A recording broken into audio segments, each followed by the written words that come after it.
નમસ્કાર દર્શક મિત્રો, એસડી ન્યૂઝ ગુજરાતી ચેનલ પર આપનું સ્વાગત છે અને હું આપની સાથે વૈશાલી પુવારુ કરીશું નજર આજના સમાચારો પર। અંકલેશ્વરથી ભારતના બંધારણના ઘડવૈયા ડોક્ટર બાબા સાહેબ આંબેડકરની 134મી જન્મજયંતિ નિમિત્તે ઠેર ઠેર ઉજવણીઓ કરવામાં આવી હતી। ત્યારે અંકલેશ્વર ભાજપ ધારાસભ્ય દ્વારા ઈશ્વરસિંહ પટેલની ઉપસ્થિતિમાં ઉજવણી કરવામાં આવી હતી। ભાજપના આગેવાને રેલવે સ્ટેશન સ્થિત ડોક્ટર બાબા સાહેબ આંબેડકરની પ્રતિમાને પુષ્પાંજલિ અર્પણ કરી હતી, તેઓને યાદ કર્યા હતા। વિવિધ દલિત સમાજ સંગઠનો દ્વારા 3 રસ્તા સર્કલથી રેલી યોજવામાં આવી હતી। રેલવે સ્ટેશન સ્થિત ડોક્ટર બાબા સાહેબ આંબેડકરની પ્રતિમાને પુષ્પાંજલિ અર્પણ કરી હતી। આ પ્રસંગે શહેર ભાજપ પ્રમુખ ધર્મેન્દ્ર પુષ્કરણા સહિતના પાલિકાના સભ્યો ઉપસ્થિત રહ્યા હતા અને આગેવાનો ઉપસ્થિત રહ્યા હતા। Reporter Jayesh Prajapati, SD news Gujarati, Ankleshwar.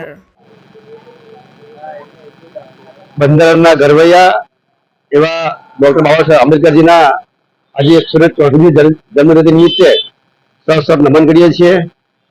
બાબા આંબેડકરજીનો જન્મ 1891 14મી એપ્રિલના રોજ મધ્યપ્રદેશના મહુ ખાતે થયો હતો અને 6 ડિસેમ્બર 1956ના રોજ એમનું દેહાંત થયું હતું।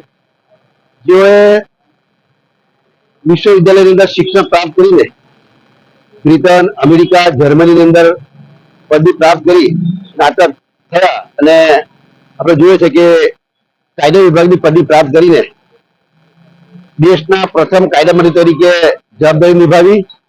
સાથે સાથે અત્યારે આપણે જે જીવીએ છીએ એ કાયદાઓનું નિર્માણ પણ ડોક્ટર બાબા સાહેબ આંબેડકરજીની દેણ છે કે જેમણે થકી આ સંવિધાનની રચના થઈ અને આજે આપણે આ બાબા સાહેબ આંબેડકરજીના જે સંવિધાન છે એમાં આપણે જીવી રહ્યા। ત્યારે બાબા સાહેબ આંબેડકરના જીવનમાં અનેક સંઘર્ષો બાદ પણ સહેજ પણ વિચલિત ન થતા તેઓએ એક સમાજ સુધારક તરીકે પણ કામગીરી કરી।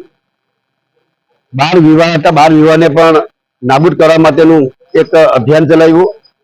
મહિલાઓની પણ રક્ષા થાય એના અધિકારો પણ એમને અપાવવાનું કામ કર્યું। ત્યારે બાબા સાહેબની 134મી જન્મજયંતિ નિમિત્તે સહર્ષ નમન કરીએ છીએ।